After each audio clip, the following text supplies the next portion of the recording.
Welcome to the Slop Farm. Enjoy the video. You open YouTube Studio and sign in. Now focus on channel access. You make sure the app has permissions for storage and notifications so uploads and analytics sync properly. Once done, tap your profile icon and switch to the channel you intend to manage. This immediately loads your dashboard and recent video list. It's faster than navigating menus. You should also verify account verification if you plan to upload long videos, because that affects how you proceed with the next steps. You begin the upload by tapping Create and selecting Upload Video. Choose your file and watch the progress indicator. While it uploads, fill in title, description, tags, and choose Visibility, Public, Private, or Scheduled, because metadata drives discovery.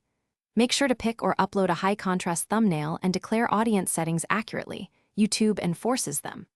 Once the video processes, set monetization and playlists, then review end screens and cards. These middle steps shape reach and revenue, so take them deliberately.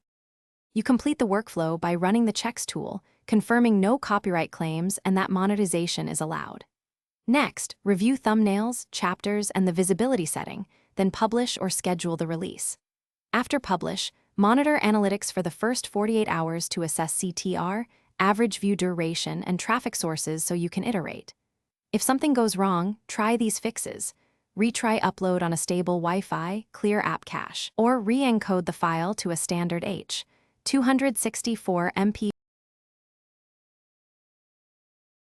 Thanks for watching. Consider subscribing if we helped you today.